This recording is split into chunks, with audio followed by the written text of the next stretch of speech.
Entrando no item 3, intitulado Motores Elétricos Microscópicos, vamos ver como os tijolos em uma construção inteligentemente dispostos é uma comparação interessante com as nossas células.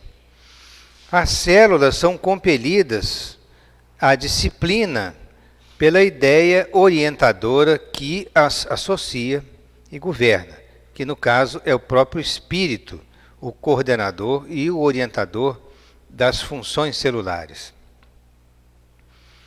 Agora André Luiz começa a dizer exemplos de várias células em relação ao funcionamento do corpo. Então diz ele o seguinte: é assim que são as células funcionárias da reprodução no centro genésico. Então nós temos as glândulas, vamos só recordar rapidamente, né? A glândula pineal, a glândula hipófise, as tireoides e paratireoides, o timo, as suprarrenais, que estão sobre os rins, o pâncreas, e as gônadas, que são as glândulas reprodutoras, os ovários na mulher e os testículos no homem.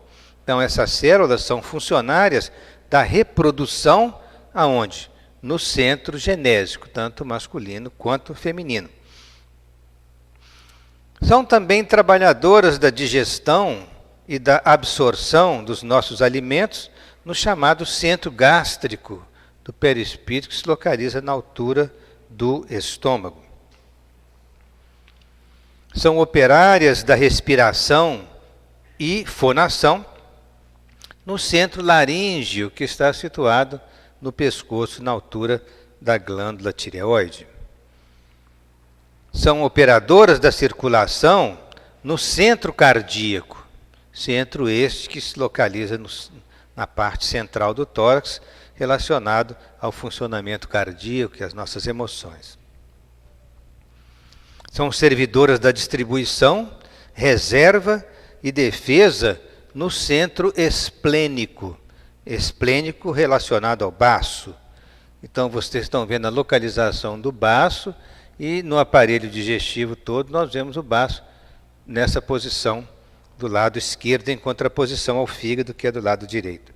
Então elas são células relacionadas à distribuição, reserva e os mecanismos de defesa. São auxiliares da inteligência e elementos de ligação no centro cerebral. O centro cerebral relacionado a toda a região do nosso córtex cerebral.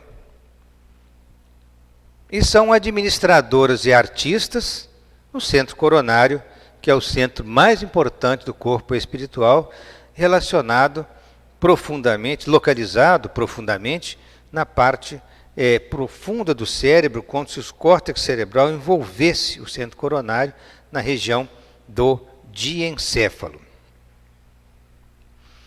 São motores elétricos com vida própria, como diz André Luiz. As células subordinam-se às determinações do ser que as aglutina e que lhes imprime a fixação ou a mobilidade indispensáveis às funções que devem exercer no mar interior do mundo orgânico.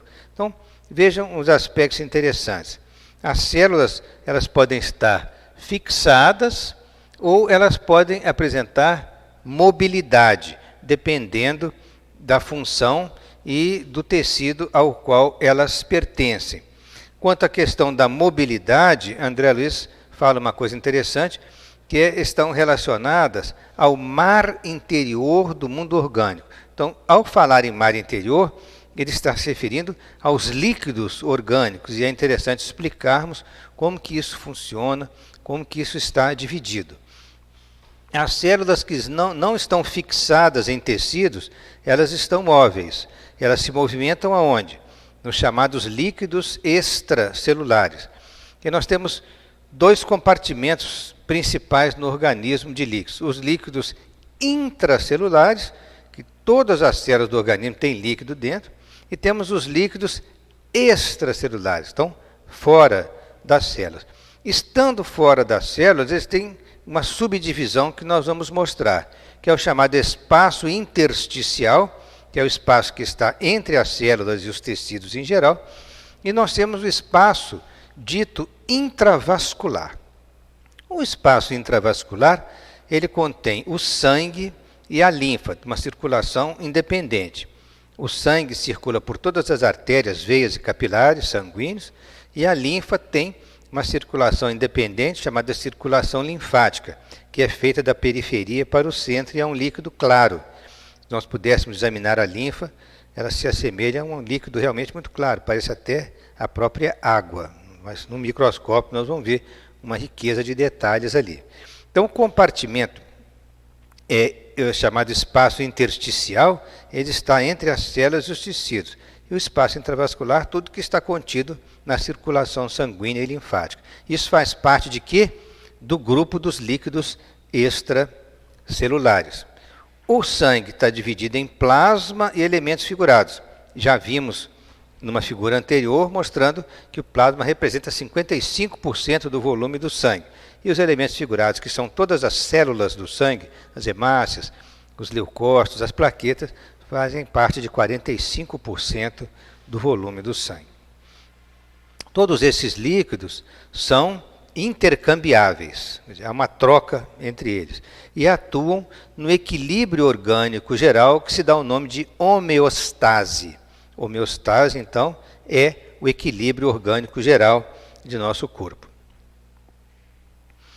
Bom, se nós estamos falando em células, vamos relatar alguns casos relacionados com células vistas do ponto de vista espiritual, de onde temos nomeado de espíritos e células.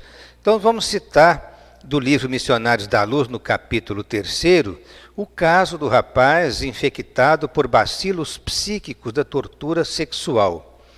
Ora, bacilos psíquicos é o nome que André Luiz dá a esse tipo de flora espiritual alterada, porque não há uma terminologia específica na nossa biologia para dar a nomenclatura adequada a esses seres microscópicos do mundo espiritual. Então ele dá o nome por comparação. Só que este rapaz, é relatado lá em Missionários da Luz, ele leva uma vida sexual muito promíscua, se relaciona com várias pessoas, e ele então se envolve num caso como se fosse tortura sexual, de uma necessidade extrema de estar se relacionando com múltiplas parceiras. Então, com isso, ele desenvolveu uma espécie de uma agressão psíquica aos seus órgãos genitais, porque André Luiz, ao examinar, nós sabemos que os espíritos, no caso André Luiz, estava sob a orientação do instrutor Alexandre, um espírito muito nobre e sábio, que o orientava. Então, com essa instrução, o André Luiz pôde ter a sua visão espiritual ali ampliada, e ele poderia ver microscopicamente o quê? Corpúsculos negros que invadiam o aparelho genital na uretra, na próstata, vesículas seminais, epidídimo e testículos. É a nomenclatura da anatomia que André Luiz usa no livro Missionários da Luz. E lutavam com as células sexuais, os espermatozoides, aniquilando-as. Quer dizer, esses bacilos psíquicos, ou corpúsculos negros, como ele chama, microscopicamente visualizados, eles destruíam os espermatozoides na formação deles no próprio testículo. Aniquilavam os espermatozoides. Então, o rapaz, ele não estava nem em condições de procriar nessa situação devido a essa agressão sobre os gametas masculinos que ele produzia. Então está aqui um corte do aparelho genital masculino. Neste corte nós estamos vendo aqui a uretra, depois em continuidade com a próstata, aqui nós temos a bexiga, temos aqui a vesícula seminal de um lado, são duas, né? A vesícula seminal de um lado, e nós temos vendo aqui o epidídimo, que é essa estrutura próxima do testículo. Então, anatomicamente foi feita uma divisão mostrando a metade do aparelho. Então, todos aqueles nomes da anatomia da região que André Luiz se referiu estão explicados nesta figura, né? A uretra, próstata, vesícula seminal, epidídimo e testículo, vendo aqui também a própria bexiga. E, microscopicamente, se formos examinar os testículos, nós vamos encontrar em corte microscópico nestas formações, onde dentro delas nós temos a produção dos espermatozoides. E aqui, em maior aumento, nós já estamos vendo os espermatozoides na sua fase inicial de formações, que passam por células evoluindo até chegar ao espermatozoide maduro. Então, todos esses espermatozoides serão direcionados, né, através do epidídimo, do cordão deferente, passando até ser eliminado via uretra. E o rapaz estava com uma patologia psíquica perturbando a formação dos próprios espermatozoides. Por quê? Porque ele tinha uma vida extremamente promíscua e ele se ligava a situações que alteravam muito o seu comportamento. Continuando a falar, agora em contraposição à situação do jovem, tinha um caso de uma moça, né, de uma jovem, que fazia parte da família. Ela era, me parece, irmã deste rapaz atormentado, mas ela era um espírito muito evoluído. E ela já aconselhava, né, o próprio irmão e falava de forma muito adulta com a mãe em relação à vida que o irmão levava, que era inteiramente contraproducente para ele.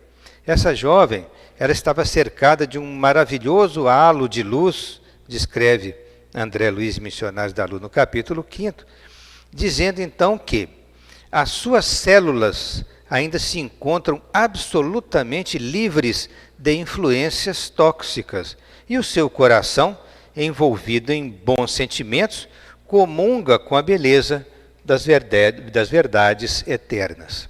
Então, uma frase muito linda para falar a respeito, né, da pureza, né, da moça, do espírito evoluído que ela é, porque as suas células estavam inteiramente livres de qualquer influência tóxica devido, né, à sua conquista de progresso espiritual.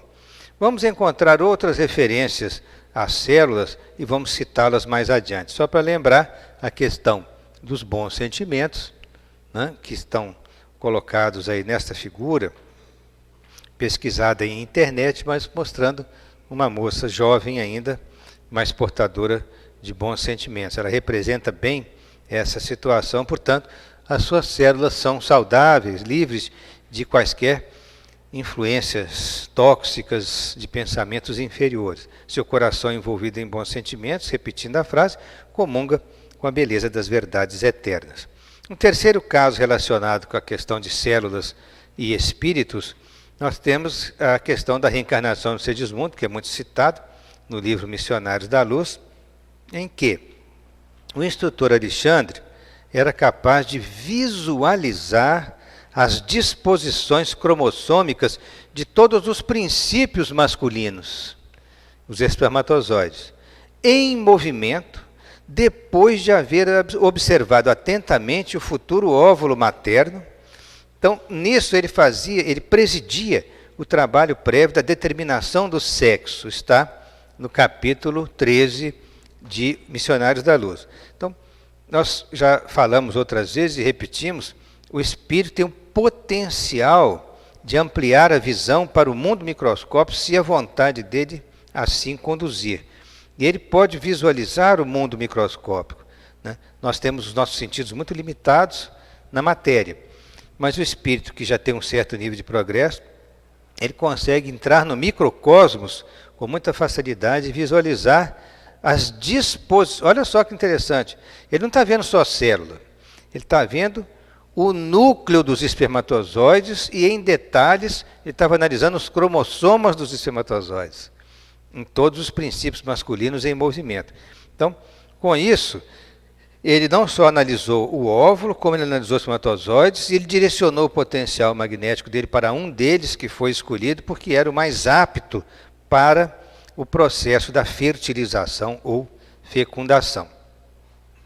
Então, aqui é uma lembrança, assim, uma figura interessante, mostrando e de forma ampliada, né, que o instrutor Alexandre poderia visualizar as células. Aqui está como se fosse uma lente de aumento, né, para que a fecundação ocorresse da forma mais adequada possível e a criança viesse em boas condições para este mundo.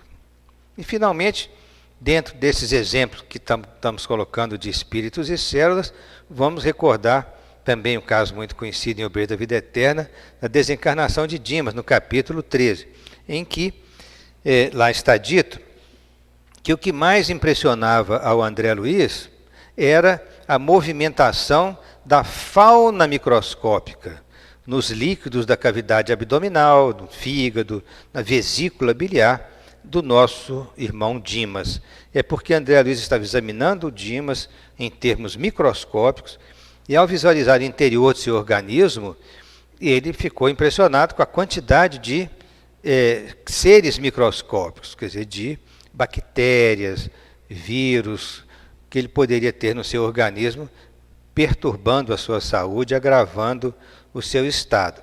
Mas ele podia, com a sua visão espiritual aumentada, ampliada, ele poderia ver o mundo microscópico e toda essa movimentação. Diga-se de passagem, as bactérias são seres muito menores que as nossas próprias células, porque elas podem atuar dentro das nossas células. Então essa visão espiritual amplia de forma impressionante para que eles possam estudar e compreender melhor a evolução das patologias, tanto no corpo físico quanto no mundo espiritual, no corpo espiritual também. Então Dimas ali em preparo para a desencarnação e já o seu corpo espiritual liberto, preso pelo cordão de prata, mas em repouso, inconsciente, adormecido, aos cuidados de sua própria mãe. Então, no item 4, nós vamos ver a questão do todo indivisível do organismo. Sob o governo mental, então, ocorre a reunião das células, e essas células se organizam em tecidos, a associação dos tecidos produzem órgãos, e estes órgãos, os sistemas em geral do nosso corpo físico, num funcionamento harmonioso como um todo indivisível, porque há sempre um intercâmbio, uma associação entre todos os nossos órgãos, aparelhos e sistemas, de forma que tenhamos condição de desenvolver todo um trabalho dentro de uma encarnação de tempo médio aí de 80 anos. Nós temos toda uma máquina maravilhosa a nosso serviço, que, diga-se de passagem, não é uma máquina mecânica, era uma máquina inteligente, porque é composta de trilhões de entidades inteligentes a nosso serviço. Esse controle é feito pelo sistema nervoso e pelos hormônios sob a impulsão mecânica da mente.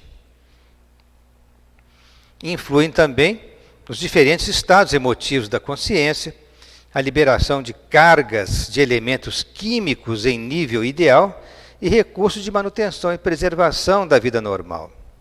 Muitos deles já descobertos e estudados pela ciência humana. Agora André Luiz cita, para exemplificar, 3 hormônios: a adrenalina, a insulina e a testosterona. E por ter ele citado esses 3 hormônios, é interessante aproveitar aqui para nós fazermos uma recordação breve a respeito dos hormônios que constituem todo o nosso conjunto glandular e que funcionam em todo o nosso organismo. O que são os hormônios?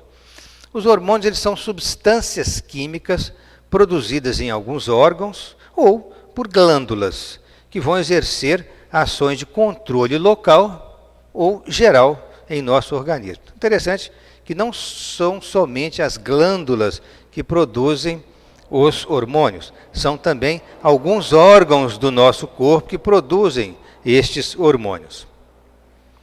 Então nós temos hormônios de ação local, chamados hormônios locais, e teremos hormônios que vão agir de forma geral. Vamos ver os hormônios locais. Exemplos de hormônios de ação local. Nós temos a secretina, que era liberada pela parede do duodeno, e é levado, duodeno é a parte inicial do nosso intestino delgado, logo após o estômago. Então, nós temos o estômago, passa por um esfíncter, uma válvula que a gente chama piloro, e aí o alimento entra no duodeno. Duodeno tem esse nome interessante, porque na medida dos antigos ele tinha um comprimento de 12 dedos. Se nós colocássemos aqui 4 dedos, 4 mais 4 mais 4, nós teríamos o comprimento do duodeno em 12 dedos, de onde o nome duodeno. Então, nessa parte inicial do intestino delgado, libera secretina na parede, né, do duodeno, na parte inicial do nosso intestino, e ela é levada pelo sangue ao pâncreas e atua na liberação da chamada secreção pancreática, que tem a ver com a nossa digestão. Então, secretina é hormônio local. Temos também um outro hormônio com nome interessante, que chama colecistocinina. Esse colecisto tem a ver com vesícula. A colecistocinina é liberada pelo intestino delgado, quer dizer, o intestino para baixo do duodeno continua o intestino delgado também. E ali nós temos que este hormônio, ele vai, através do sangue também, ele vai estimular a contração da nossa vesícula para liberar a bilis para os processos digestivos. São dois exemplos interessantes de hormônios locais que não são produzidos por glândulas, e sim pelo próprio intestino. Já os hormônios gerais, esses são produzidos por glândulas endócrinas específicas que exercem a sua ação no organismo ou em tecidos-alvo. Isso é interessante. É o seguinte, que os hormônios gerais eles podem agir tanto de uma forma total, completa no organismo, como agir em determinados tecidos que chama de tecidos-alvo.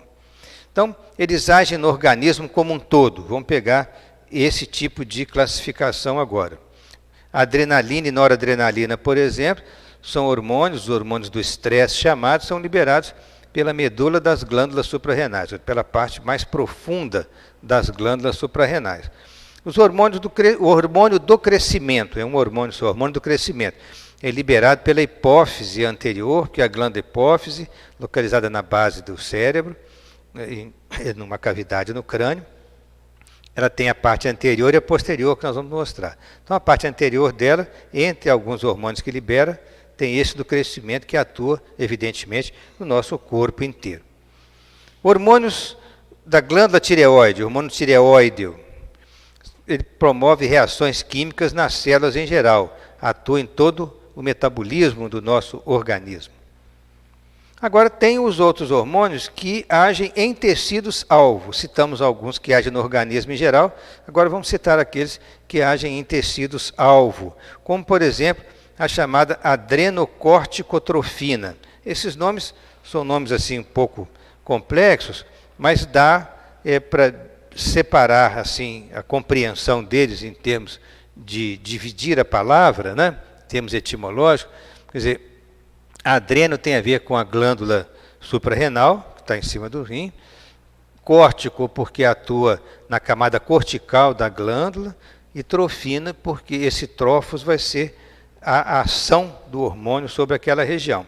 Então, a hipófise anterior libera esse hormônio, e esse hormônio vai pelo sangue e atua na camada mais externa da glândula suprarrenal. Temos os hormônios ovarianos, aqueles liberados também na própria gônada feminina e que desenvolvem as características sexuais secundárias da mulher, portanto, atua, né, em determinados órgãos, no desenvolvimento do aparelho genital, no desenvolvimento mamário, mas não necessariamente no corpo inteiro. Bom, então, dentro dessa recordação que nós estamos fazendo das glândulas, né, nós vamos dizer o seguinte, que os estímulos partem do diencéfalo, que é uma parte bem central no cérebro, está relacionado com o centro coronário, conforme nós já falamos, através do hipotálamo, que é uma parte, é um órgão do diencéfalo também, mas a parte mais inferior, e deste, quer dizer, então os estímulos partindo do diencéfalo via hipotálamo, que hipotálamo faz parte do diencéfalo, tá? Deste hipotálamo desce para a hipófise o estímulo e que atua sobre as demais glândulas. Então o estímulo é como se viesse de cima para baixo. Via diencéfalo, através do hipotálamo, os estímulos vão para a hipófise, da hipófise para todas as demais glândulas do nosso organismo, constituindo o que os endocrinologistas chamam de eixo hipotálamo hipofisário adrenal. Por quê? Do hipotálamo para a hipófise, da hipófise para a glândula suprarrenal. Então, é um eixo de atuação hormonal. Então, vamos ver quais são as principais glândulas e seus hormônios. Nós temos a glândula muito importante, que é a chamada glândula pineal, ou também epífise. Eu prefiro usar o nome pineal para não confundir com hipófise, porque epífise e hipófise são nomes muito semelhantes. Então, glândula pineal produz um hormônio chamado melatonina, que tem a ver principalmente com a regulação do sono. E nós sabemos que na doutrina espírita, a glândula pineal tem uma importante função em relação à mediunidade. Ela é responsável, é intermediadora dos fenômenos mediúnicos de qualquer natureza. Está bem descrito no livro Missionários da Luz. Além da pineal, nós temos a glândula hipófise, antigamente chamada pituitária. E ela é dividida em lobo anterior e lobo posterior. Então, enquanto a pineal tem esta localização, a hipófise tem esta localização, que vocês estão vendo mais na base do crânio. Então, a hipófise é dividida em hipófise anterior e posterior. Esse lobo anterior da hipófise, ele produz o hormônio do crescimento, a adrenocórticotrofina, que nós já falamos que influi nas glândulas suprarrenais, o hormônio que estimula a tireoide a funcionar, que é o TSH, é o hormônio tireoestimulante, o chamado folículo estimulante, que é um hormônio que atua nos ovários para a maturação folicular, para produzir os óvulos, o hormônio luteinizante também atua nos ovários, e a prolactina, que é um hormônio que tem a ver com a produção da secreção láctea, quer dizer, do leite na amamentação. E na hipófise do lobo, chamado lobo posterior da hipófise, produz dois hormônios. O hormônio antidiurético, chamado vasopressina, que atua nos rins, né, e a ocitocina, que tem a ver com a contração do útero, né, no momento do parto, e também tem a ver com a liberação do leite nas glândulas mamárias.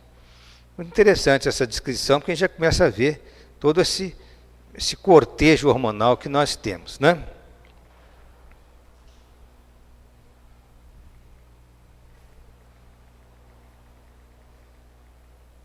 Então, recordando, nós temos do hipotálamo, descem estímulos neuroquímicos, que é a chamada neurosecreção, e vai para a hipófise, tanto a hipófise anterior quanto a hipófise posterior, né? Tem a chamada adenohipófise e a neurohipófise. A adenohipófise é anterior e a neurohipófise posterior. Essa primeira anterior produz vários hormônios, conforme nós já dissemos, né? Que é o hormônio da prolactina, que atua nas gônadas, que atua na tireoide, que atua nas suprarrenais, que faz o crescimento acontecer. E da neurohipófise nós temos hormônios que atuam tanto nos rins, na filtração glomerular, que a gente chama, na produção da urina, eliminação de substâncias importantes do metabolismo que precisam ser eliminadas, que se coletarem em quantidade maior vão trazer problemas para a saúde, e também o hormônio ocitocina, que tanto influi no trabalho de parto, nas contrações do útero, quanto influi também na liberação do leite pelas glândulas mamárias no processo de amamentação. Nós temos as glândulas suprarrenais, que estas, por sua vez, estão divididas em córtex e medula. O córtex é a camada mais externa, a camada cortical chamada, e interessante que a palavra córtex, né, deriva de cortiça. A cortiça é uma capa da árvore, né, envolve a árvore, então está para o lado de fora da árvore. Então, córtex diz respeito a uma camada externa, uma camada envolvente. E a medula é o interior da glândula. A córtex da suprarrenal produz cortisol, aldosterona e hormônios andrógenos, hormônios masculinos. E a medula da suprarrenal, ela produz dois hormônios importantíssimos, que são os hormônios de estresse, que são a adrenalina e a noradrenalina. Então, recordando na figura, são suprarrenais ou adrenais, porque elas estão relacionadas aos rins, na porção mais alta dos rins, estão sobre os rins, né? E ela está dividida na camada cortical e na camada medular. Cortical, recordando, cortisol, aldosterona e andrógenos, e medula, adrenalina e noradrenalina. A tireoide. A tireoide, ela possui alguns hormônios muito importantes, é uma glândula relacionada com todo o nosso metabolismo, com todas as reações químicas celulares para produzir energia em nosso organismo. Nós temos o hormônio chamado tiroxina, a triodotironina e a calcitonina. As pessoas que têm a glândula tireoide funcionando pouco, elas têm hipotireoidismo, elas têm que tomar hormônios, porque elas se enfraquecem muito, elas aumentam de peso, elas têm uma lentidão nos seus movimentos, porque o metabolismo da criatura fica diminuído se os hormônios estiverem insuficientes. Ao contrário, no hipertireoidismo, a pessoa vai ficar muito excitada, muito ativa e emagrece muito, quer dizer, é o contrário, porque fica com o metabolismo exagerado. As paratireoides são pequenas glândulas junto da tireoide, que têm hormônios importantes relacionados ao cálcio, chamado paratormônio, a todo o metabolismo do cálcio em nosso organismo. E o pâncreas, ele tem as chamadas ilhotas de Langerhans, que produzem insulina e outro hormônio interessante, importante também no nosso metabolismo, que é o glucagon, e tem a ver com o armazenamento do glicogênio no fígado. Aqui mostrando a localização da tireoide, das paratireoides, né, na parte central do pescoço. As paratireoides são pequenas glândulas localizadas logo imediatamente atrás da tireoide, mas realmente bem pequenas, como se fossem pequenos grãos de feijão. E o pâncreas localizado ali em relação ao estômago, né, junto do estômago, e ele libera insulina através das ilhotas de Langerhans, e a insulina vai ter a ver com o metabolismo da glicose em nosso organismo, a nivelar a glicose numa concentração adequada.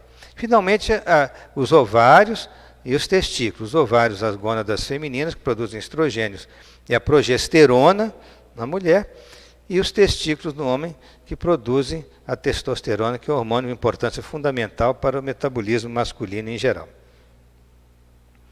Ali lembrando a localização dos ovários em relação ao útero, a trompa, ela é capaz de captar os óvulos, né, que são eliminados para ocorrer o fenômeno da fecundação. Produzem estrogênios e progesterona, né, e nos testículos a produção da testosterona. Naturalmente o testículo tem a função importante de produzir as células, as gônadas, as células masculinas, que são os espermatozoides. E os óvulos são produzidos pelos ovários, que são as células femininas, os gametas femininos. Bom, entrando já no item 5 da aula, ele vai falar sobre o automatismo celular. A questão da doutrina celular em biologia. Isso é muito importante, porque as células, elas tomam aspectos diversos conforme a natureza dos órgãos e os sistemas do nosso corpo. Então, elas têm muito a ver com a forma e a função dos nossos órgãos, dos nossos aparelhos e sistemas.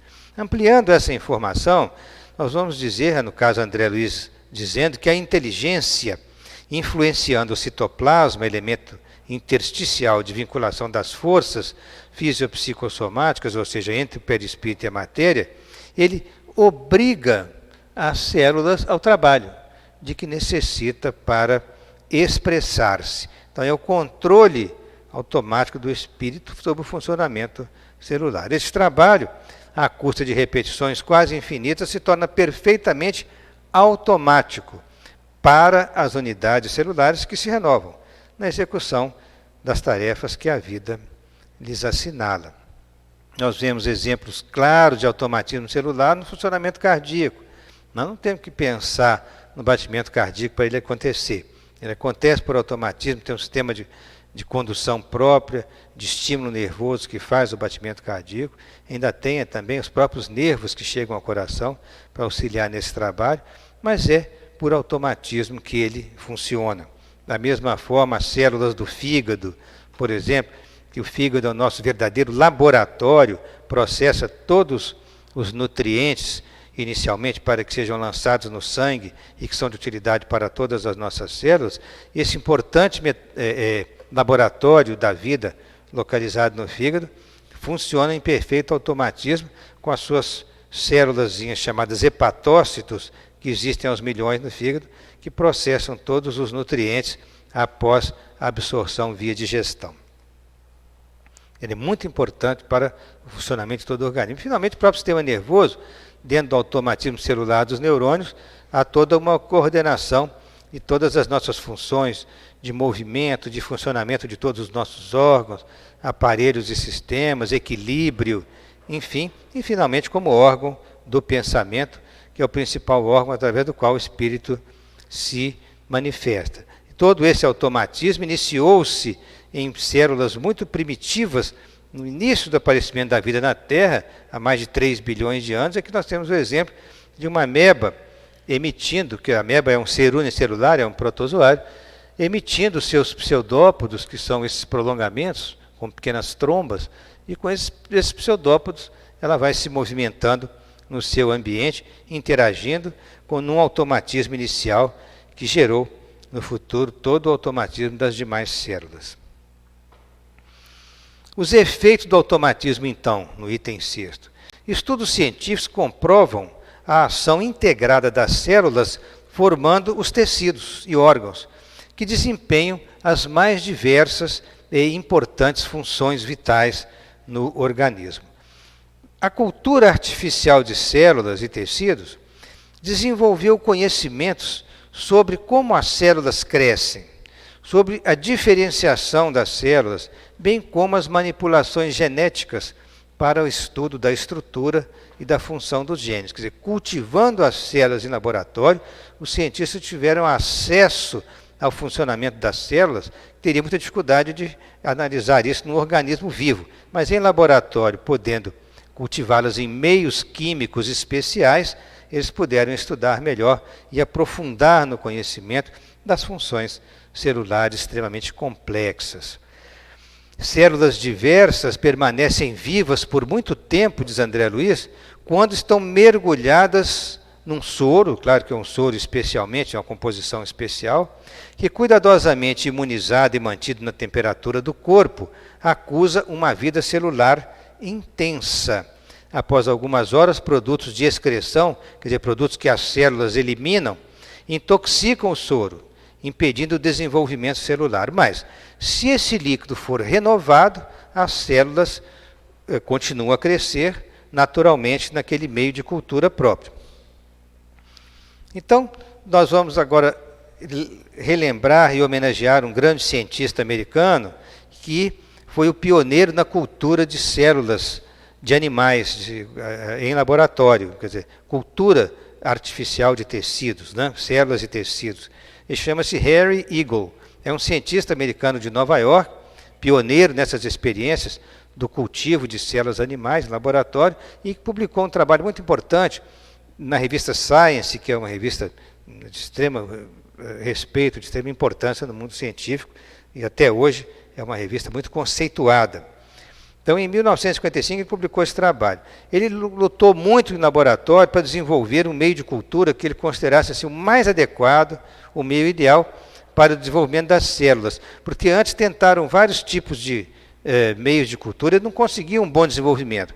E ele conseguiu associar várias substâncias, olha que interessante, 13 tipos de aminoácidos, né, que são substâncias vitais na formação das proteínas. Então, ele associou naquele meio de cultura 13 tipos de aminoácidos diferentes, 7 tipos de vitaminas, que ele associou, 6 tipos de sais minerais, glicose e alguns antibióticos para evitar a proliferação de bactérias, proteínas do soro humano e do soro equino, quer dizer, até de soro de cavalo ele teve que adicionar determinadas proteínas, e com isso ele constituiu um meio de cultura muito complexo, né, para o cultivo de ampla variedade de células sob condições experimentais definidas. E a identificação de fatores de crescimento, quer dizer, determinadas substâncias químicas que induziam ao crescimento e à multiplicação celular, conforme consta no livro A Célula, de Geoffrey Cooper, publicado em 2001. Então está aí o nosso Harry Eagle, nascido em 1905 e desencarnou em 1992. Ele foi um grande médico e patologista que estudou e trabalhou na Johns Hopkins University, nos Estados Unidos, antes de passar para o National Institutes of Health, que é um grande Instituto Nacional de Saúde dos Estados Unidos.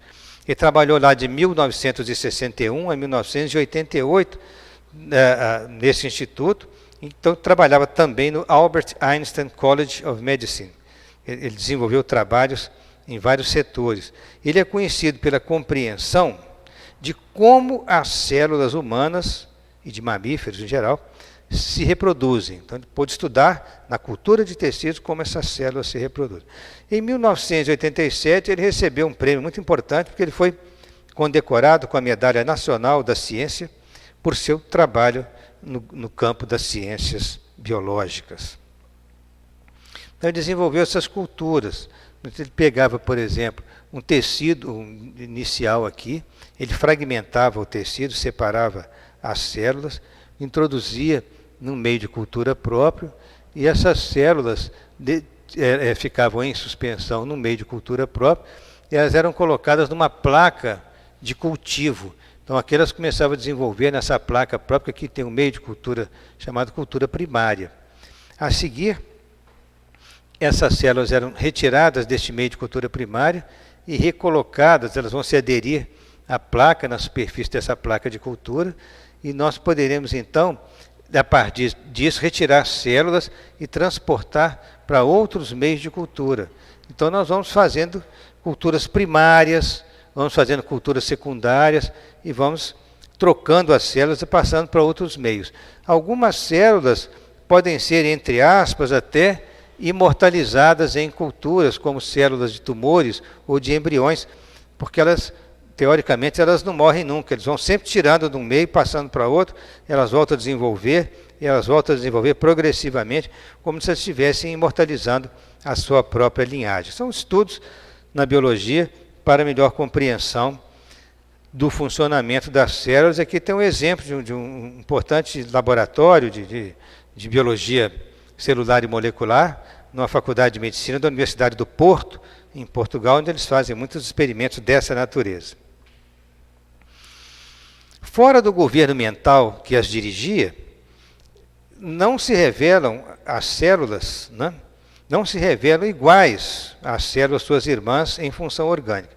Quer dizer, por que elas estão fora do governo mental? Porque elas estão no laboratório sendo desenvolvidas num meio de cultura apropriado. Como elas fogem do corpo, estão num outro lugar para serem cultivadas, elas não têm o mesmo estímulo que a mente daria quando elas estivessem no próprio corpo. Então, elas se apresentam de forma diferente. Então, por isso que diz, fora do governo mental que as dirigia. As células nervosas, em laboratório, não produzem as suas fibrilas especiais, porque elas estão no meio de cultura, elas não estão no nosso próprio corpo. Então, elas estão fora do governo mental. As células musculares regridem a um tipo de tecido conjuntivo mais primitivo, ausentando-se do conjunto estrutural no organismo, elas regridem às formas mais primitivas, chamadas formas ameboides, nas culturas de tecido in vitro, quer dizer, no laboratório. Agora, quando constituintes do organismo, as células comunicam-se umas com as outras sob o influxo espiritual. Isso é de importância fundamental. Quer dizer, o influxo espiritual é o poder da mente sobre a matéria, é o pensamento via automatismo que está atuando sobre todas essas células e que lhes mantém a coesão. Em última análise, é o comando do espírito que está ocorrendo ali. E aí já chegamos ao item 7º da aula, que André Luiz intitula Fenômenos Explicáveis, falando o seguinte, que pelo mesmo princípio de submissão das células ao estímulo nervoso, né, o transplante de tecidos de embriões entre si mostra resultados surpreendentes. As células se encontram como que orientadas em determinado sentido por suas ordens magnéticas de origem, que as saturavam. Conseguem gerar órgãos extras até em regime de monstruosidade.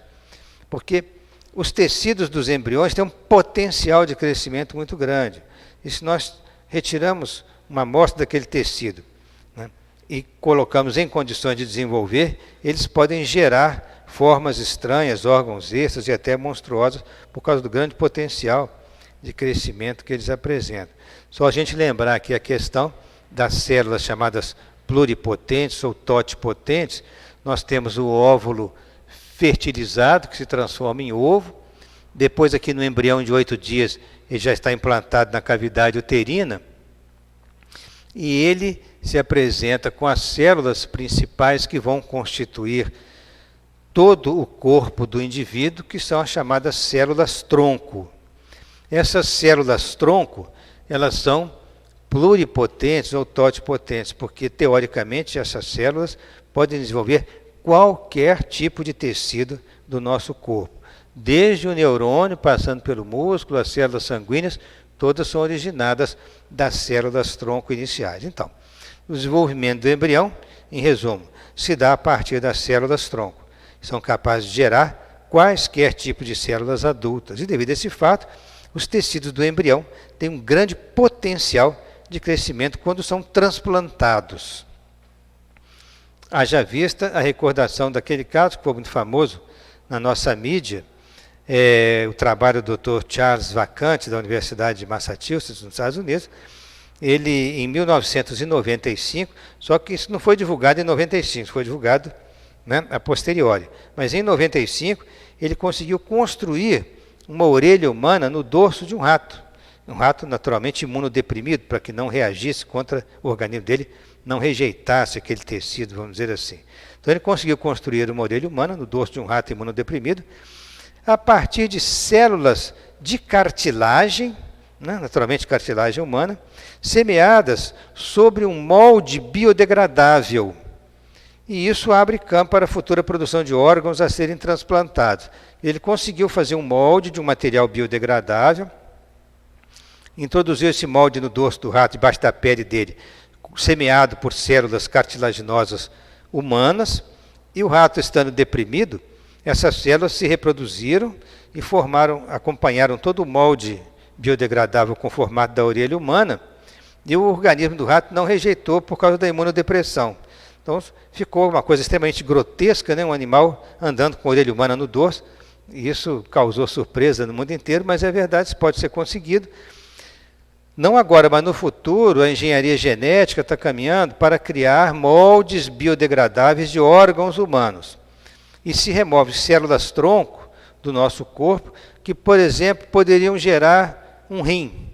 E essas células-tronco, que são geradoras do rim, poderiam ser semeadas no laboratório sobre esse molde biodegradável que representa mais ou menos a forma do rim, e essas células devidamente orientadas, em teoria, poderiam produzir um novo rim para aquele paciente. E não haveria rejeição, porque quem doou as células-tronco para fazer o rim foi o próprio paciente. E se ele tiver um rim doente, ele poderia futuramente ter este rim substituído por um rim saudável dele próprio, portanto, não tendo que tomar nenhuma droga imunossupressora. Esse é um campo muito grande que abre para o futuro e nós vamos aguardar o desenvolvimento tecnológico disso ao longo dos próximos anos.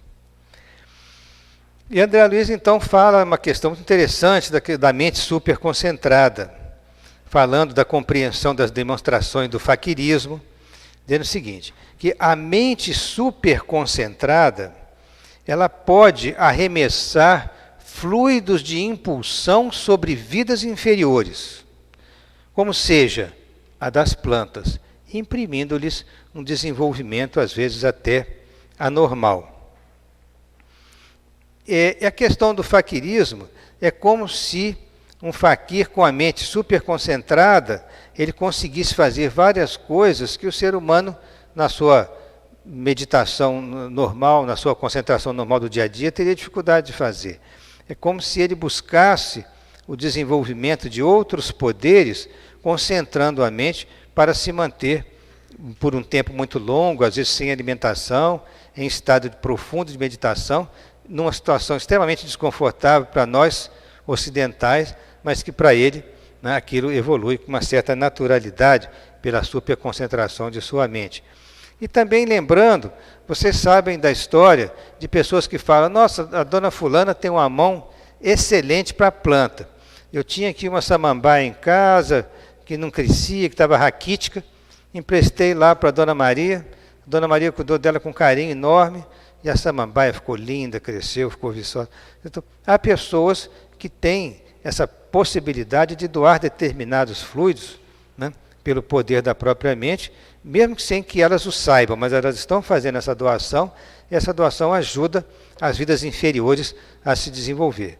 Então é que a gente lembrou aqui, né, se ouvir dizer que pessoas que estão dotadas de mãos boas para cuidar das plantas, é um exemplo muito interessante. E também, André Luiz lembra as chamadas sessões experimentais espíritas, com os fenômenos de materialização, que na verdade são nada mais nada menos que a saturação do ectoplasma emitido por médium que tem essa faculdade especial da doação de ectoplasma. Então, do organismo do médium, o organismo do médium deixa escapar o ectoplasma, no qual as células, numa tonalidade vibratória diferente, se renovam de conformidade com os moldes mentais que lhes são apresentados. Então, o próprio ectoplasma tem a constituição celular, naturalmente, numa outra dimensão vibratória. Mais significativos fenômenos em obediência ao comando da inteligência, por intermédio dos quais, vejam bem, recordando na leitura, né? Se renovam de conformidade com os moldes mentais que lhes são apresentados. Mais significativos fenômenos em obediência ao comando da inteligência, por intermédio dos quais a esfera espiritual sugere ao plano físico a imortalidade da alma a caminho da vida superior, concluindo o pensamento de André Luiz sobre os ensinamentos deste capítulo. Vamos recordar aqui certas sessões muito importantes de materialização que ocorreram no passado, né, com, por exemplo, a grande médium Elisabeth Desperance, desencarnada em 1919. Era uma famosa médium através da qual muitos fenômenos de materialização e de transporte de objetos e de seres vivos foram realizados com o apoio de seus guias, que se intitulavam Walter e Yolande. Houve até uma citação muito interessante que nós extraímos, que é o caso de materialização de um lírio dourado, né, a Ixora crocata, que é o nome científico do lírio dourado, que é uma planta que eles conseguiram materializar nesta reunião. É como se o modelo da planta tivesse sido trazido, de um ponto de vista ectoplásmico, e a doação dela, especificamente, conseguia reavivar aquele lírio e dar a ele uma vida temporária. Ele chegou a ter 2,3 metros de altura, né? E esse fenômeno ocorreu e foi testemunhado pelo famoso pesquisador russo Alexander Aksakov em Londres, na Inglaterra, onde muitas das sessões de materialização e transporte, como a Dame Desperance, aconteceram. Neste caso específico do lírio, foi no dia 28 de junho de 1890. E aqui lembrando também as famosíssimas experiências de materializações promovidas pelo estudioso, pelo grande cientista inglês William Crookes, durante um certo período, um certo número de anos da sua vida, por volta de 5 anos, ele trabalhou com essas experiências de materialização principalmente com a médium chamada Florence Cook, de 1871 a 1876, e obteve vários episódios de materialização do espírito Kate King, que até se permitiu que fosse fotografado. Vejam, são fotografias feitas por volta de entre 1871 e 76, né, e com máquina mais primitiva, e que tinha que ter aquela iluminação, como se um flash que dava aquela explosão para dar luminosidade, para que os sais de prata fossem fixados, né, com a imagem adequada. Então está o espírito de Kate King materializado com a ajuda ectoplasmática da médium Florence Cook. Esses casos todos foram registrados e ficaram publicados em revistas espiritualistas da época e geraram obras a posteriori. Então, aqui para nós lembrarmos, né, concluindo com André Luiz, né, que em busca da imortalidade da alma, né, nós estamos a caminho da vida superior. Um exemplo extraordinário, né, da nossa busca do caminho da vida superior foi quando o Cristo materializado, né, dito ressuscitado, mas nós sabemos pela doutrina espírita, o Cristo materializado, se apresentou pela primeira vez. A primeira pessoa que o viu foi Maria de Madalena, que teria ido visitar o seu túmulo e ficou extremamente surpresa de ver o mestre, que se dirigia a ela com carinho muito grande. Maria de Madalena foi o maior exemplo, né, de transformação para o bem que o cristianismo registra, porquanto fora ela uma prostituta que se renovou por amor ao Cristo, né, e por acompanhá-lo nas suas prédicas, nos seus sermões, nas palestras que ele realizava às margens do lago de Genezaré, Madalena se transformou e passou a ajudar a todos os doentes que ela podia ajudar. Foi residir numa região de leprosos, porque havia muito preconceito da sociedade contra ela na época, por ter sido uma prostituta. Então ela se renovou para o bem, ajudando leprosos, tanto que ela mesma depois foi acometida da doença e foi recebida com muita luz no mundo espiritual pelo próprio Cristo, né? Representando ela um exemplo extraordinário de transformação para o bem, de luta interior para vencer as dificuldades naturais da vida. Então, são essas as palavras que nós tínhamos que trazer sobre o capítulo 5º, agradecer a atenção de vocês. Muito obrigado.